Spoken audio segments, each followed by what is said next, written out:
I hate football.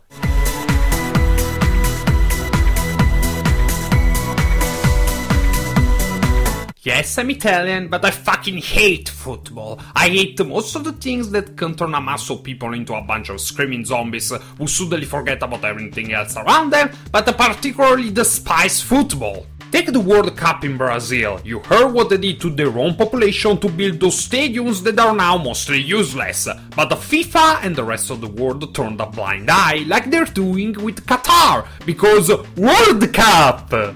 So yeah, fuck football and fuck anything that tries to shoehorn it into something else as a desperate ploy to appeal to an audience that would normally never care about that something else.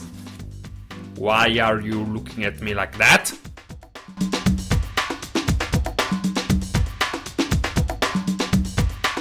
So what was happening last time? Oh yeah! Mitsuzane revealed himself and is attacking Kota, all under Takatora's eyes, up to the point that the original Zangetsu reveals himself to defend Kota. It's revealed that the two are brothers, which opens up another can of worms. The manipulating little shit tries to make it appear like this is all Takatora's fault. Then Kaito and Ryu appear, both wanting to interfere. The overlady disappears both villains, and then Kaito gets to have his "I told you so, idiot" moment. Back at Gaim HQ, the revelation is shaking up the group since they realize that he was also collaborating with Yggdrasil before. Kota though realizes that Michan wasn't in an easy situation, even while collaborating with Yggdrasil, he still wanted to stay their friend. While that doesn't make the situation even remotely okay, Kota knows the burden of secrets better than anyone else. Still, he thinks that maybe Mitsuzane is just being manipulated by the overlords, and I can't help but agree with Kaito here. Open your damn eyes already! It makes sense for him to think like this, but Jesus! Also, fuck, Kaito got injured by the Wait a minute. He's going to have plants growing out of his body? But didn't we establish that this didn't happen to riders because of the drivers? Or do you really want me to believe that in 35 episodes no one ever got even slightly injured by an invest? Which is of course fucking bullshit! Anyway, he forces Kota to face the option of fighting Mitsuzane. Outside, Takatora is getting updated on the situation by Minato, who actually seems pretty bashful, because, you know, attempted murder, but the OG Zangetsu decides to just let bygones be bygones in the face of more important things. Also, unlike Kota, Takatora has already made his mind up. You help the overlords, you're the enemy. And speaking of which, Dark Suit is having a conversation with the Green Bishopette about families, which in the overlady's case were the first people she ever killed. Then we cut to Kaito and Mai with the banana. They're acknowledging Mai's Naruto kind of bullshit as strength for the sake of shipping. Who cares if one of our friends manipulated us, tried to kill our leader many times, and is now allied with our worst enemies? I won't give up on him, Tebayo! Switching to Takatora and Kota, Zangetsu first unknowingly encourages Kota's addiction even more. Then he starts talking about how he basically had to raise Mitsuzane himself. Unlike Kota's sister though, he doesn't think he managed to be a good example for him. Kota thinks otherwise. To him, Mitsuzane's hell is self-inflicted. Piling up lie upon lie upon lie, he basically drove himself into the evil corner, and of course, he blames himself for not noticing.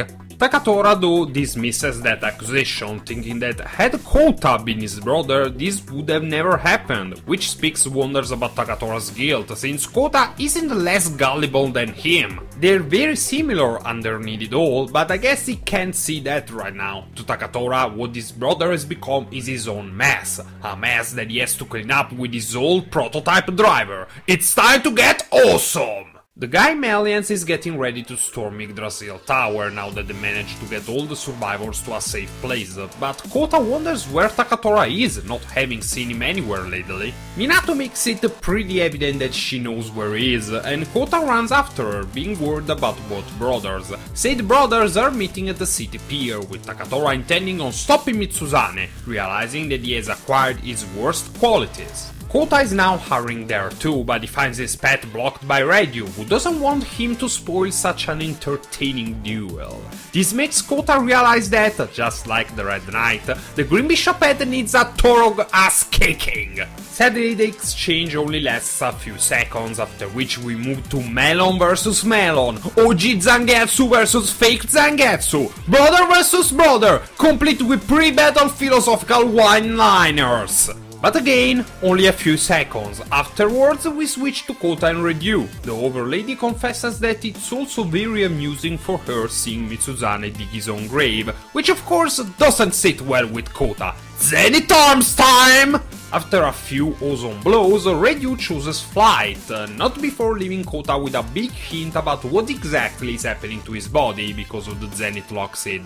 Now back to the Kureshima brothers, where Takatora's superior experience seems to be putting him on even ground with Mitsuzane's power. But Mitsuzane suddenly uses Sand Attack like the leader Red Tata is, and then more philosophical banter. Hey Nizan, you know how you say the more gifted should sacrifice themselves first? You're the most gifted of all! Die for me! Still, that doesn't give Mitsuzane any advantage. Takatora is about to deliver the final blow when... heartwarming flashback, of course, which stops Takatora's blade just short of his brother's neck and lets Mitsuzane counterattack. And considering the slow-mo, I think that this time we can safely assume that Takatora is really dead.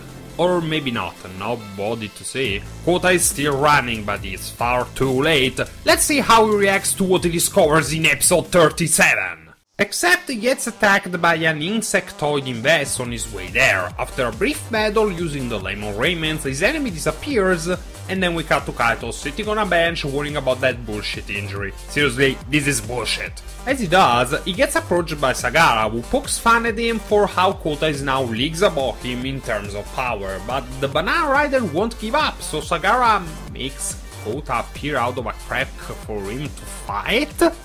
Wait, what the hell's happening here? Was that a clip show I saw before? I don't... Okay, let's ignore the fight and Sagara singing the ballad of Kota the Conqueror. What's going on with this episode? Why aren't we following what's happening with Mitsuzane? Where did this Kota come from? Who is this kid? Why are we suddenly in the middle of a soccer field? Why is Oren transformed and playing? Why is Kaito's injury suddenly gone? What? Oh, you motherfuckers, you didn't! You didn't just put a tie-in episode for the fucking movie in the middle of one of the worst cliffhangers of the series! Takatora is probably dead! Mitsuzane has crossed the moral event horizon! What the fuck do I care about football? Okay, it's nice to see Ryoji again, I guess, but seriously, what the fuck? As you can see, this is a dimension where the riders don't dance. They play football, and instead of the World Cup, they play for the Golden Fruit. Of course, that interests Kaito, who decides to train, only to discover that he sucks at football. Q guest appearance by Kengo Nakamura. He's a Japanese midfielder who I guess is all the rage in Japan right now. Q training montage. After which, Kaito meets the kid again. After lamenting that he still has his memories, he unleashes the same monster that attacked Kota on Kaito. The Banana Rider manages to chase him off and realizes from Zack's hesitation that there are no invests in this alternate world. And then we cut back to Kota, who seems to have suddenly forgotten where the pier is. Also, he's getting stalked. Change of dimension again. Team Baron is suddenly making a comeback, which worries Team Oh god, this is actually painful to watch! I hate football! Get your goddamn football out of my Kamen Rider! I don't care that Team Baron and Team Charman have a rematch. I don't care that Kosuke Ota makes a guest appearance and Nakamura is still here. This is fucking Kamen Rider! And I can't bring myself to care for Kota fighting the strange invest again either. I know it won't amount to anything and that it is just a ploy to try and distract us from the worst movie tie-in episode ever! Yes, Sagara, drop us some hints about how something is awakening in Helheim and it's tied to that kid and yada yada yada. I still don't care! And as I foresaw, the invest runs away and then we're back to the fucking football match! Team Baron wins and then the strange invest appears and the two guest stars suddenly know how to use Shaolin soccer style attacks. I'm not even kidding here! Then Kaito phases and finally destroys it. Afterwards, he gets confronted by the kid, who kicks a ball at him, transports him back to the original world, makes Kaito think it was all a dream, and his injury is back! Then we cut to Kota, who's being stalked by the movie's main enemy, he delivers a little speech about Ambrosia, and then episode end!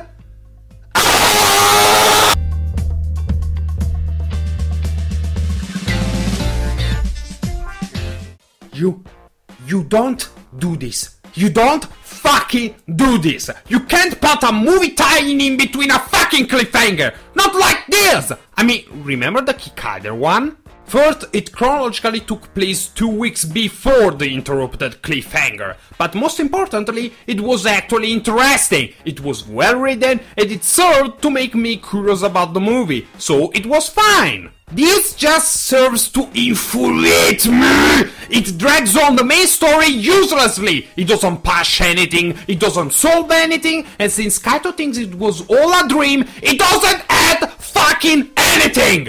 Also, allow me a little tangent about the movie. Football? Really? If I want to see super-powered football, there is Inazuma 11, or Captain Tsubasa if you're old school. This is Kamen Rider! I understand that you want to tie into the World Cup in Brazil, but this is a Kamen Rider Gaim movie. It's not a Kamen Rider based on football. Maybe if it was that, it would have been okay, but Kamen Rider fans will already go see it because it's Kamen Rider, but you sure as hell won't drag in sports fans who never cared about Kamen Rider before just because you suddenly had football in it. Now, to the good episode. It was nice seeing Mitsuzane go even more up the evil ladder. If Takatora is not actually dead, it would make the perfect incentive for Kota to fight him, but alas, I don't think that will be the case. Also, it seems that Kota, thanks to the Zenith Fruit, is unconsciously developing mastery over the plans of Helheim already. Other than a pretty selective appetite, I wonder when he will notice. This was an all-around great episode, except, again, for that bullshit injury! You can't tell me that no Invest ever injured Kaito and the others before! 35 episodes, and only now does this suddenly become a problem for Riders too? Please Gaim, please don't fall to the course as well. All the Rider series I saw up to now have had a disappointing finale. Don't go down that road too. And with that, it's the end of today's double episode, Rider fans. Let me know what you thought about it in the comments, and don't forget to like, share and subscribe. Già ne?